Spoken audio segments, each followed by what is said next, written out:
शादी मुबारक event management company आखिर किसने स्टार्ट की है, कब से कंपनी चल रही है? हमने तारीफ तो काफ़ी सारी इसकी सुन ली है। सो अब हम आपकी मुलाकात करवाते हैं कंपनी के एमडी गगन से और उनसे बात करके जानते हैं कि आखिर उन्होंने कैसे सोचा कि उनको ये कंपनी जो है वो ओपन करनी है, क्या क्या वो फैसिलिटीज़ प्रोवाइड करते हैं, लोगों का कैसा रिस्पॉन्स होता है और इन फ्यूचर उनके आने वाले क्या क्या नए प्लान्स हैं। नमस्कार गगन। नमस्कार। ओके, कैसे हैं आप? बढ़िया मैम, आप सुनाइए। ओके, सो गगन, अगर आपकी बात करें है ना, तो आप वेडिंग प्लानर भी हो, जी मैम। इवेंट्स जो उनको भी मैनेज करते हो, हाँ जी। फूड कंपनी है आपकी, हाँ साथ के साथ फिल्म प्रोडक्शन का भी हाँ है। जी, हाँ जी। सो ओवरऑल स्टार्टिंग कैसे हुई थी? कब स्टार्टिंग में मैंने 2013 में पहले ये प्लान किया कि ऐसा बिजनेस में मुझे आना है। ओके। और 2014 में इसको मैंने रजिस्टर कराया और 2014 से वर्किंग है मेरी। और 2014 से पहले मैं वेडिंग प्लानिंग में आया, फिर 1 बाय 1 जैसे जैसे काम बढ़ता चला गया, फिर फिल्म प्रोडक्शन में, फिर इवेंट मैनेजमेंट में और फिर फूड कंपनी में गवर्नमेंट के काम भी करता हूँ। ओके, 2013 से पहले कभी थॉट आया था माइंड में ऐसा कुछ करने का? नहीं, एक्चुअली मैम क्या था, मैं ना वर्किंग था एज एचआर इन L&T। ओके। सो हमारी कंपनी काफ़ी बड़ी ग्रुप है, इंडिया का वर्ल्ड की टॉप 10 कंपनी में उसका नाम आता है। तो हमारी वर्किंग बड़ी स्ट्रांग थी वहाँ पे, प्लानिंग बड़ी अच्छी होती थी। जो मेरे सीनियर्स थे सारे आर्मी रिटायर्ड कर्नल थे, मतलब जनरल लेवल के लोग थे, तो उनके साथ काम करके काफ़ी एक्सपीरियंस आ गया। मुझे लगा कुछ नया करना चाहिए। तो ये लाइन उस टाइम कुछ ज़्यादा ना कुछ इसमें मैं देखता था, जैसे मैं भी खुद बड़ी मिडिल क्लास फैमिली से हूँ, मेरी बहनें थी, 3 बहनें हैं मेरी। तो मैंने शादी भी खुद की, तो मैंने देखा उस चीज़ में ना मैंने कि ये चीज़ें मैनेज नहीं हो पाती हैं, कहीं खाना खत्म हो गया, कहीं कुछ खत्म हो गया। तो क्या, तो प्लानिंग हमारी बड़ी स्ट्रांग थी कंपनी में। ओके। तो मैंने सोचा इस काम को अगर प्लानिंग से किया जाए तो कोई बुरा काम नहीं है।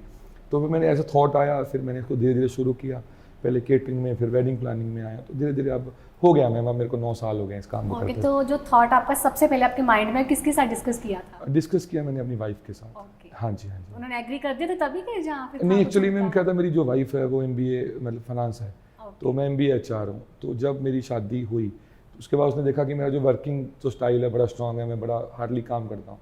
तो शी टोल्ड मी कि तुम इस बिज़नेस में कुछ नया कुछ कर सकते हो, कि तुम जॉब के लिए नहीं बने हो, जैसे आप बोलते हैं ना कि तुम कर सकते हो चीज़। तो उसके कहने पे ही फिर मेरे माइंड में थोड़ा आया। तो मैं बिज़नेस में अगर हूँ आज, today I am business man because of my wife actually, क्योंकि हम लोग मिडिल क्लास फैमिली में से हैं। तो उसमें आपको पता है इतने बड़ी बड़ी चीज़ें नहीं हो सकती हैं, तो इसलिए वो जो भी है बिज़नेस में वो लेके आई। लेकिन मेरे को था शुरू से कि कुछ बड़ा किया जाए, इसलिए अब इस बिज़नेस में। फॉरेन कंट्रीज की बात करें तो वहाँ पे बहुत नॉर्मल है, कोई जी। भी फंक्शन है, इवेंट है तो ठीक है, कंपनी को दे दिया, वो हैंडल करेंगे। जी मैम। इंडिया में वो चीज़ इतनी नहीं है। हाँ जी। अभी थोड़ी वो चीज़ बढ़ गई है कि हाँ, लोग ये सोचते हैं कि थोड़ी टेंशन कम हो जाएगी, किसी कंपनी को सारा काम दे देते हैं हैंडल करने के लिए। जब आपने स्टार्टिंग की तब कैसा माहौल था, कैसे नहीं, था? एक्चुअली मैम लोगों को ना पहले तो पता ही नहीं था। मैं आपको बताता हूँ बेसिकली, जब मैंने नाम रखा कंपनी का, क्योंकि मैं MBA ग्रेजुएट हूँ, तो सब कुछ प्लानिंग से करता हूँ। मुझे ऐसा लगता है कि ऐसा नहीं है कि आपको नाम से ही बड़ा मैटर करता है कि आपका नाम कैसा है। अब मान लीजिए मेरी शर्मा कास्ट है और शर्मा केटर, वो तो सारे हैं, तो कुछ यूनिक नाम चाहिए था। कुछ मैंने सोचा मैंने क्या नाम होना चाहिए, क्या बिजनेस होना चाहिए। तो मैंने ये नाम जो है शादी मुबारक, जो नाम पहले सोचा मैंने कि लोगों को लगे कुछ तो अलग होगा इसमें, या कुछ तो अलग है। तो नाम की वजह से ही मुझे को पहचान जो है वो नाम की वजह से ही मिली। तो सबको बुलाते थे तो मेरे को भी बुलाते थे। तो मैं थोड़ा एजुकेटेड हूँ, तो उसकी वजह से मेरा थोड़ा सा काम मिलता रहा मेरे को। और जैसे जैसे मुझे मिलता गया मेरी पकड़ थोड़ी स्ट्रांग थी, क्योंकि मैं जो जहाँ से मैं ट्रेंड होके आया हूँ वो सारे आर्मी बड़े बड़े ऑफिसर थे। तो एक गलती करके पकड़ लिया, फिर सीखा, फिर आगे हो गया। तो 1 बाय 1 मैंने पूरे मैनेजमेंट का, मैं सारा बिजनेस में मैनेजमेंट में पूरा बिजनेस करता हूँ जी। तो अब तक कितनी शादियाँ जो अब तक मैं 74 कर चुका हूँ और अभी 75th में कर रहे हैं। उसके बाद करते रहते हैं। मैं एक्चुअली मेरे को लॉट ऑफ वर्क है, ऐसा नहीं है कि शादियाँ ही करता हूँ, फिल्म प्रोडक्शन का भी है, फूड कंपनी का भी है, क्योंकि I am a single owner. तो इवेंट्स तो हम लोग एक दिन में एक ही करते हैं, हम ज़्यादा नहीं करते हैं, क्योंकि क्या होता है मैम कि ये इवेंट्स का जो काम है वो बहुत टफ रहता है। तो स्टार्टिंग से एंड तक बहुत मुश्किल चीज़ें होती हैं, तो वो बिना मेरे नहीं हो सकती हैं। बाकी जो फिल्म प्रोडक्शन के काम है, फूड कंपनी के हैं, वो टीम है मेरी, मैनेजर्स हैं, टीम है, वो कर सकते हैं। जी। तो शादी मुबारक हम इसके बारे में बात करते हैं जी। तो जब आपने फर्स्ट वेडिंग जो आपने है ना सारी हैंडल की काम उनका, तब कैसा था एक्सपीरियंस में, कि क्या चीज़ें आपको लगी, बाद में सीखने को मिली, वो फर्स्ट एक्सपीरियंस क्या मैम बड़ा टफ था, क्योंकि एक्चुअली क्या होता है ना कि अगर आपका बैकग्राउंड हो बिजनेस से तो चीज़ें वो होती हैं, ब्लड में ही होती हैं। लेकिन मेरा जो बैकग्राउंड है वो, मेरे जो पापा मम्मी है वो गवर्नमेंट जॉब में है दोनों। तो पापा तो मेरे बहुत पहले डेथ हो गई थी 97 में, that time I was just 10 years old। सो तो उनका तो नहीं था, तो मम्मी ने बड़ा किया मेरे को। तो मेरे को था कुछ बड़ा करना है, कोशिश की मैंने, बहुत कोशिश की मैंने, और करते करते अभी तक तो चलो ठीक चल रहा है, पर लेकिन बढ़ा रहा हूँ। लेकिन वर्किंग करने का मेरा मकसद सिर्फ यही था कि बिज़नेस में आने का, क्योंकि मेरे पास कुछ ऐसा नहीं था कि जैसे होता है ना कि पीछे से दुकान या फादर का बिजनेस मिल गया, कुछ नया करना था। और लोगों को जॉब थे नहीं थी, बहुत सारा लोगों को काम देना था। अब देखिए मेरे पास कंपनी है मेरी, उसमें बिल्कुल जो इलिटरेट, बिल्कुल अनपढ़ जिसको बोलते हैं वो भी काम करते हैं, जो MBA तक है सबके लिए काम रहता है। जिसकी जैसी एजुकेशन होती है उसको मैं ऐसा सुपरवाइज़र, एज अ हेल्पर। अब देख लीजिए मेरी कंपनी में जो मैं 10 साल पहले स्टार्ट किया था, जो हेल्पर थे मेरे पास, उनको मैंने आज मैनेजर तक बना दिया, सबको सिखा के। तो सबको अच्छा लगता है, सबको जॉब देता हूँ। जो कई जिनके पास एजुकेशन नहीं होती है, क्योंकि वो भी काम करते हैं, इनके पास एजुकेशन है। अब तो हम एक्स आर्मी मैन जो ऑफिसर हैं उनको भी हम अभी हायर कर रहे हैं, कुछ कंपनी से मेरे काम है। तो सबके लिए जॉब्स का मेनली मेरा जो वर्किंग था बिजनेस में आने में यही था कि कुछ बड़ा किया जाए, अपने लोगों के लिए किया जाए। तो उसमें कहीं ना कहीं थोड़ा बहुत तो अभी सक्सेसफुल हूँ, करता रहता हूँ। बाकी देखिए मैम अभी तो चल रहा है। जब मैं किसी फैमिली से आप मिलते हो शादी के रिगार्डिंग या किसी इवेंट के हाँ जी, हाँ रिगार्डिंग, तो कैसा उनका बिहेवियर होता है, कैसे वो चीज़ें मैं आपके साथ डिस्कस करते हैं? क्योंकि मोस्टली इन्वेस्टमेंट का बड़ा होता है, अच्छा कितना का बजट है, इतने में एडजस्ट हाँ जी, कर हाँ लो, जी, इतने में हो जाएगा, दूसरी पार्टी ये कह रही है, हाँ जी, हाँ जी। वो चीज़ें कैसे एडजस्ट होती एक्चुअली मैम ऐसा होता है ना, एक चीज़ मैं आपके चैनल के थ्रू बोलना चाहूँगा, मैं पहले भी बहुत सारे इंटरव्यू देता रहता हूँ, लोगों को लगता है कि मैं बहुत ज़्यादा पैसे लेता हूँ। अच्छा। ऐसा नहीं है मैम। एक्चुअली क्या ना कि सब डिपेंड करता है आपके बजट पे। मेरा वर्किंग का कहने का मतलब ये है कि मेरा वर्किंग करने का ये है कि आप मेरे से कुछ भी काम कराओगे, लंगर कराओगे, शादी कराओगे, वो वेल प्लान्ड होगा, आपकी इंसल्ट नहीं होगी और वो फेलियर नहीं होगा। मेरा करने का ऐसा नहीं है लोगों को लगता है कि मैं बहुत पैसे लेता हूँ या मेरा नाम है, ये ब्रांड है, ये कुछ नहीं है। ये तो देखो कंपनी है, अब कंपनी छोटी से बड़ी होगी, वो हर उसमें नंबर लेगी। अब मैं प्राइवेट लिमिटेड फर्म में हूँ, मेरी फर्म है जिसमें PF, ESI एंड ऑल जो कंपनीज में चीज़ें होती हैं वो सब में रजिस्टर हूँ मैं। तो ऐसा नहीं है कि मेरा कोई बजट है या मैं छोटे काम नहीं करता हूँ, मैं हर तरह का काम करता हूँ। और इवन इवेंट तो मैं कह रहा हूँ, अगर मैं एक दिन मुझे कहीं लंगर करना है तो मैं उसके लिए मैंने बात कर रखी है, तो मैं वही करूँगा, चाहे मेरे पास 1 करोड़ का काम हो मैं वो भी करूँगा। मैं कमिटमेंट इज सब कुछ होता है बिजनेस में, कमिटमेंट नहीं तो आप बिजनेस कभी नहीं कर सकते। तो इस तरीके से ऐसा कुछ नहीं है कि मैं बहुत ज़्यादा बजट में, डिपेंड करता है आपका बजट कितना है। मान लीजिए आपने कोई फंक्शन करना है, आपने बोला कि 200 लोगों का काम है, होटल है मेरा खुद के, मैंने हर मतलब पटियाला में, राजपुरा, चंडीगढ़, हर जगह होटल मैंने लीज पे ले रखे हैं ताकि मिडिल क्लास फैमिली की शादी भी हो सके, नॉर्मल लोगों की हो सके, चाहे आप कम्युनिटी हॉल में भी करा लो, लेकिन वो वेल प्लान्ड होगा। बस ये मेरे काम करने का, ऐसा नहीं है कि मैं कुछ ज़्यादा वो करता हूँ, बस ये है कि प्लान्ड होगा, अच्छी टीम आएंगे, अच्छे कॉलेज के बच्चे आएंगे, प्रेजेंटेबल होगा, खाना अच्छा बनेगा, मटेरियल अच्छा बनेगा और सब कुछ मैम रिटर्न में रहता है। मतलब पूरे इंडिया में है कि सिर्फ पंजाब में? नहीं मैम, पूरे इंडिया में ऑलमोस्ट। ओके। हाँ ऑल एक्चुअली मैं बताता हूँ, मेरे पास अराउंड 25 कंपनीज हैं जो ऑल ओवर इंडिया हैं, जिसमें बड़े बड़े ग्रुप है, अपने नाम तो मैं बहुत सब भूल जाऊँगा। जैसे मेन मैं बताऊँ, L&T है, जिंदल है, वर्धमान है, टाटा मोटर्स है, मेरे पास इंडियन आइडल है, फिल्म्स का प्रोडक्शन का काफ़ी काम है, तो उनके साथ काम करता रहता हूँ। अभी भी 1-2 फिल्म की अभी दिसंबर में स्टार्ट हो रहा है, NHA का वर्क है, एक नया उनसे साथ बात चल रही है, पंजाब में वर्किंग है उनकी। तो कहीं भी काम होता है मैम करने दिल्ली जाता हूँ, अभी शादी है गुजरात में जाना है करने के लिए, तो ये सब 1-2 साल पहले प्लान्ड होता है कि कब कहाँ जाना है, कैसे चीज़ें होंगी। तो ये ऑल ओवर इंडिया ही रहता है। अब इवन मैम मेरे को अभी तो मैं बताता हूँ आपको, अभी तो मैं फ़ॉरेन में भी मेरे को 1-2 कंट्री से ऑफर आई है, जो बड़ी बड़ी इवेंट मैनेजमेंट कंपनीज़ हैं। जैसे मेरे को अभी दुबई है, एक साउथ अफ्रीका, कीनिया है, सिंगापुर है, मलेशिया है, तो वहाँ की कंपनियाँ चाहती हैं, कुछ लोग चाहते हैं कि मैं वहाँ पे जाऊँ, उनके साथ उनका इवेंट प्लान करूँ, तो वो भी आने वाले समय में तो मैं जाऊँगा, फ़ॉरेन भी जाऊँगा। और डेस्टिनेशन वेडिंग का बहुत ट्रेंड चल रहा है। अब इंडिया में थोड़ा महंगा है और आपको पता है बीच वेडिंग बहुत लोग पसंद करते हैं, तो उसके लिए जैसे साउथ अफ्रीका में बड़ा अच्छा बीचेज हैं बने हुए हैं, और भी कंट्री कीनिया में वैसा भी कुछ प्लान कर रहे हैं? हाँ, वो मैं वही बता रहा हूँ मैम आपको। अभी हम आने वाले टाइम में स्मॉल बजट में उसमें एयर टिकट का एंड ऑल 1 वीक का पैकेज देगा, शादी करो फ़ॉरेन जाओ, सब आना जाना हम लोग उसको प्लान करेंगे। और अभी तैयारी में हूँ मैम उसकी। एक्चुअली क्या होता है, पहले सारा फाइनल करना होता है, देन फिर मैं बोलता हूँ। जैसे अब मैं तैयारी कर चुका हूँ सारी, तो अब हम फ़ॉरेन भी शादी करने में, अगर कोई मेरे अच्छा प्रोजेक्ट आता है नॉर्मल बजट में, तो बजट कोई ज़्यादा बजट नहीं होगा, तो अब फ़ॉरेन जाके भी करूँगा। सो गगन, जब है ना वेडिंग होती है, वेडिंग से पहले एंगेजमेंट या फिर वेडिंग के बाद रिसेप्शन, आप सब कुछ हैंडल करते हो, तो उसके बारे में बताइए कि कैसे किस चीज़ को आप मैनेज करते हो, पूरा पैकेज लेते हो कि जहाँ फिर अलग अलग होता है? एक्चुअली मैम ऐसा होता है कि जैसे पहले एंगेजमेंट होती है, एंगेजमेंट में 200-250 लोग होते हैं, 200-250 लोगों के लिए होटल हो गया, उनके लिए सारा फूड हो गया, DJ एंड ऑल हो गया, पार्टी पूरी प्लान करते हैं। साथ में आपने देखा होगा कि जैसे वो लड़के को फ्रूट की देते हैं, टोकरी वगैरह, 5 डब्बे मिठाई के, पूरी फैमिली के लिए जो वो लड्डू वगैरह रहते हैं फैमिली के लिए, वो सारा उसमें इंक्लूड होता है। मतलब आप एंगेजमेंट में आइए, अटेंड करिए और जाइए, जो भी आपकी रिक्वायरमेंट्स हैं, मिठाई की हैं, वटएवर जो भी आपकी नीड है, उसके हिसाब से हम उसको कंप्लीट करते हैं। देन उसके बाद फिर शादी होती है। शादी में पहले फैमिली फंक्शन होते हैं, लेडी संगीत होता है, उसके बाद शादी होती है। शादी कंप्लीट होने के बाद पूरा इवन मेहंदी तक हमारी तरफ से लड़की को हम लगवाते हैं। पूरा उसका प्लान करते हैं, कैसी थीम होनी चाहिए, कैसा उसको प्रेजेंट करना है, हर चीज़, ईच एंड एवरीथिंग हमारी तरफ से रहता है। ये वे है मैम काम करने का। इसका मेरा काम करना, वे का मतलब है कि अगर आपने कोई पैसा लगाया है तो वो पैसा लगाया हुआ दिखना चाहिए, अच्छा खाना मिलना चाहिए। आप जितनी मर्जी बड़ी शादी कर दीजिए, जो मर्जी कर दीजिए, जब तक आपके लोग आए उनको अच्छा खाना ना मिले, प्रेजेंटेबल चीज़ें ना मिले, वो it's totally waste of money. क्योंकि क्या होता है, इस शादी में लोग इसीलिए आते हैं कि अच्छा खाना, अच्छा अरेंजमेंट देखने के लिए। तो वो सब हम लोग उसको अच्छे बेहतर तरीके से मैं करता हूँ। और अब जितना भी टाइम आ गया कि जो जो चीज़ें आज बढ़ती चली जाएंगी, अब आपने देखा होगा कि बॉलीवुड स्टार लग गए आने मेहंदी पे, एक्टर आते हैं टीवी सीरियल के, तो वो भी हम धीरे धीरे सब अरेंज अभी कर लेते हैं। वैसे करते रहता हूँ मैं तो, और भी शादियों में सिंगर्स हो गए, जो भी आपकी नीड है वो मैं उसको फुलफिल कर देता हूँ। जी। जैसे वेडिंग रिसेप्शन की बात कर रहे हैं तो खाने की ना आपने बात की, हाँ जी। तो सब कुछ आप खुद देखते हो कि या फिर चॉइस भी देखते हो सामने कि आपको बताते हैं फैमिली नहीं, वाले कि ऐसा हमें ये चीजें चाहिए जहाँ नहीं आपका नहीं नहीं होता मैम, है? ऐसा हमने ना एक मेन्यू को सेट कर रखा है okay, day by day, 1 day, second day, जो आपको उसमें चेंजेस करनी होंगी वो हम उसको कर सकते हैं। जैसे अब तो सी फूड हो गया, मैक्सिकन हो गया, अमेरिकन हो गया, सब हर तरह का फूड हम लोग प्रिपेयर करते हैं। तो उसको हम लोग जैसे पार्टी होती है कुछ चेंजेस कर देते हैं, कुछ पार्टी चेंज करते हैं, कुछ हम लोग होता क्या, यू आर फ्रॉम दिल्ली तो दिल्ली में कुछ अलग तरह के स्नैक्स चलते हैं, चंडीगढ़ में कुछ और चलते हैं।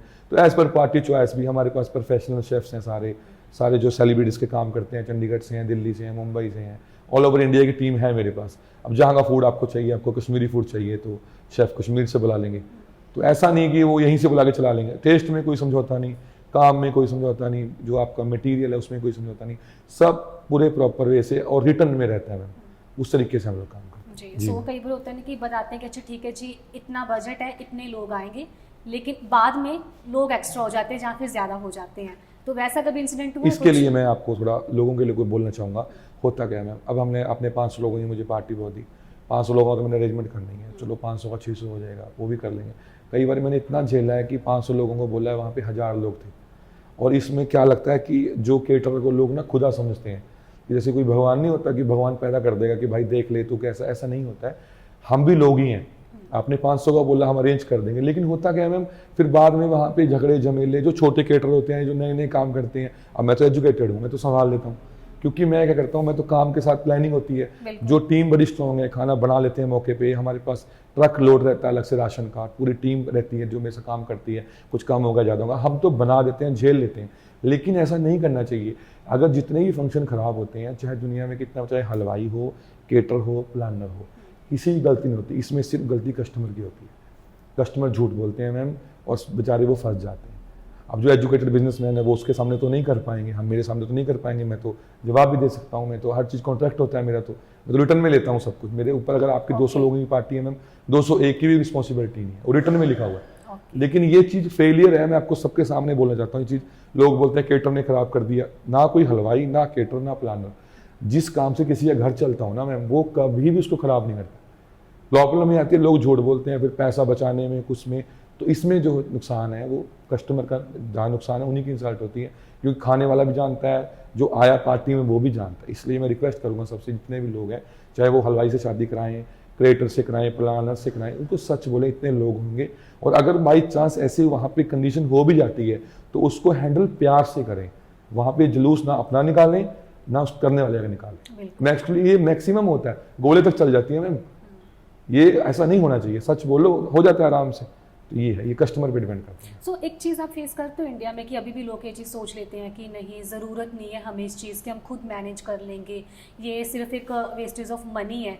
लेकिन दूसरी साइड पे कुछ लोग सोचते चलो ठीक है, टेंशन खत्म हो रही है। अब बहुत सारे लोगों से मिलते होंगे, कैसा एक्सपीरियंस रहता है? मैं बताता हूँ, ये सरासर गलत है कि प्लानर पैसे ज़्यादा लेता है और हमारे पैसे कम बचेंगे अगर हम लोग करेंगे। हमारे ऐसा कोई पैसा नहीं बचता है, टोटली वेस्ट होता है। जिसका जो धंधा होता है वो जानता होता है उसको। आप सामान ले लो, पता है नहीं कितना सामान लेना, वो जो किसी आप मतलब कोई अनप्रोफेशनल से कराओगे, वो दुनिया भर का सामान ही लिखा देगा, बाद में बचा रहेगा, वेस्ट हो जाएगा, खाने के भर जाएंगे पतीले। ऐसा कुछ नहीं है। जो प्लानर होता है वो 5-10% पे काम करते होते हैं, उतना तो आपका वैसे ही वो बचता नहीं है। वो प्लानर थोड़ा अच्छे ढंग से करता है। ऐसा कुछ भी नहीं है कि आप करोगे। हाँ, अगर आपको करने का शौक है, आप कितने भी आप सोचो मैं ये लड़का वो काम कर लेगा, ये बंदा वो काम कर लेगा, ऐसा नहीं हो सकता। जिसका जो बिजनेस है वही इसको अच्छे ढंग से कर सकता है। इसलिए प्लानर से या किसी उससे कराना चाहिए। खुद करने में अगर खुशी मिलती तो कर सकते हैं, लेकिन नहीं हो पाता है। आप कितने भी इंटेलिजेंट हो, कितने भी आप सोचो कि मैं कर सकता हूँ, मैं चुस्त चलाऊँ, मैं यहाँ से संभाल लूँगा, वहाँ से मैनेज नहीं हो सकता। जिसका जो काम है वही उसको अच्छे से कर सकते हैं। जी। सो अभी तक बहुत सारे हैं, जैसे कि आपने बताया बहुत सारे वेडिंग्स जो है वो करवा दी आपने, अभी तक बहुत सारी चीज़ें हैंडल की है। सो ओवरऑल जो एक्सपीरियंस रहा, कैसा रिस्पॉन्स आता है लोगों का आपके पास? रिस्पॉन्स ऐसे है, मैं बताता हूँ। अब जैसे मान लीजिए आप आज हम इवेंट पे आए हुए हैं, आप भी हम इकट्ठे हुए हैं, इस फैमिली के साथ मैंने काम किया, अच्छे से काम किया। अब यहाँ मैं 10 लोगों से मिला, 10 लोग मेरे से बात करके गए, फ्रेंडली बिहेव करता हूँ, मैं सबके साथ बात करता हूँ सबसे, उनको अच्छा लगा। उसमें से 10 में से 5 लोग मुझे काम भी दे गए, फंक्शन दे गए, इस डेट को हमारा है, किसी को बुलाना है, किसी सिंगर को बुला देना, ये कर देना। तो वो तभी हो पाता है जब आप अपने काम में बेस्ट देते हो। आप बेस्ट देते थे, ये धीरे धीरे बढ़ता जाता है। अब देख लीजिए, मैं कह तो रहा हूँ, मैंने छोटा सा स्टार्ट किया था, अब जब देख लीजिए मैं कहाँ तक अभी चलता रह रहा, अभी आगे काम है, सारे गवर्नमेंट के काम भी हैं, हर तरह का काम है, तो चलता रहता है मैम। बस ये चीज़ है, माउथ टू माउथ होता है ये काम। गलती का तो सज़ा बहुत बड़ी मिलती है, तो आपको पता ही है, क्योंकि एक गलती करोगे तो सब अच्छा भूल जाते हैं सारे। लेकिन होता है कि इसको काम को अच्छे तरीके से करते रहो। मैं तो इसके लिए बहुत प्लान्ड हूँ।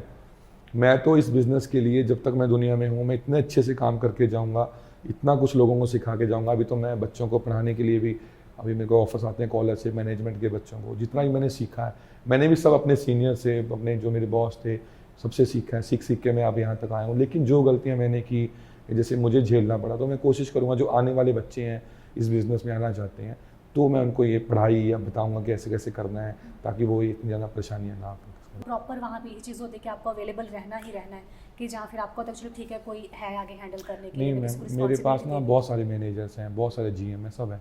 होता नहीं है मैम, वेडिंग्स तो मैं खुद ही करवाता हूँ, क्योंकि होता है कि जैसे मेरी पार्टी से ना कनेक्टिविटी बहुत स्ट्रॉन्ग रहती है।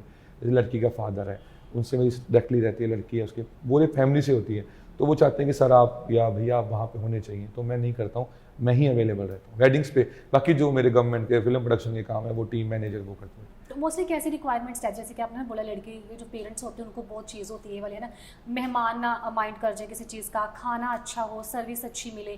तो जब आपकी बात होती है स्टार्टिंग पे, चाहे जैसे भी डिस्कस होता है, कैसी रिक्वायरमेंट्स वो बताते हैं मोस्टली कि हमें ये चीज़ चाहिए, ऐसी होनी चाहिए, वैसी नहीं थी?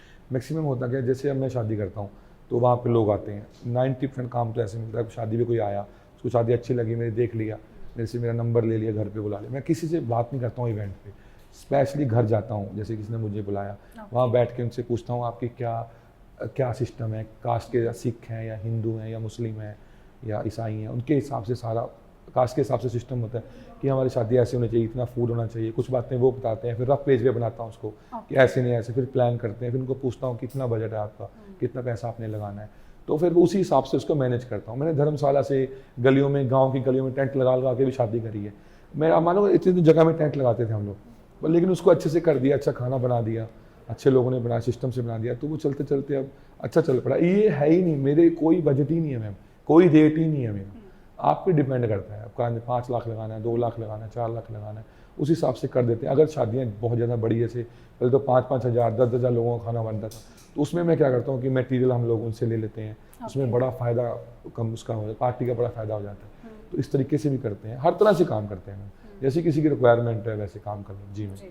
सो स्टार्टिंग से लेके अभी तक का आपका जितना भी एक्सपीरियंस अभी तक जो रहा है, क्या चेंजेस आपको लगते हैं इस पूरी फील्ड में आए हैं? कैसे लोग पहले ट्रीट करते थे, क्या उनका बिहेवियर होता था, अभी उनकी सोच कितनी चेंज हो गई है, उनकी अभी रिक्वायरमेंट्स क्या होती है? क्या आपको लगता है कि हाँ अब उनको लगता है कि हाँ इस चीज़ की बहुत रिक्वायरमेंट है?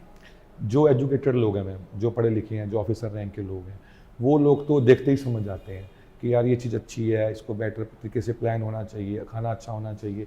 लेकिन जो लोग नहीं, अभी थोड़ा कम पढ़े हैं, नहीं समझ में आ रहा, लेकिन आने वाले समय में, आने वाले जैसे 4-5 साल में यही काम प्लानर ही करेगा, ये काम केटर भी नहीं कर पाएगा।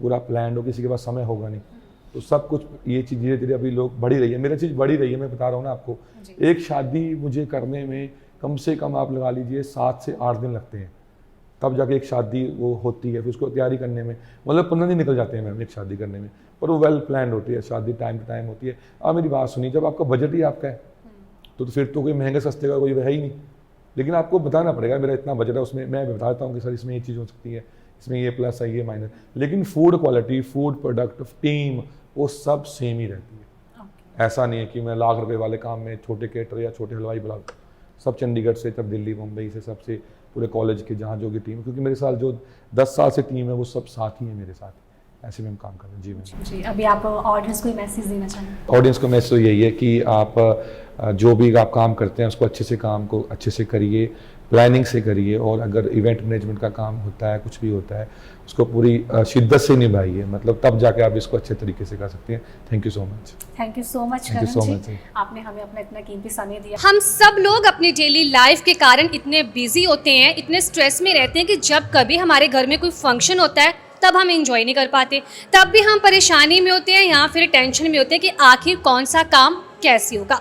लेकिन अब आप अपने हर फंक्शन को एंजॉय कर सकते हैं, क्योंकि आपकी हर टेंशन लेने के लिए आ गई है इवेंट मैनेजमेंट कंपनी शादी मुबारक, जो कि स्टार्टिंग से लेके एंड तक हर एक काम को खुद हैंडल करेगी और आप अपने फंक्शन को एंजॉय कर सकते हैं।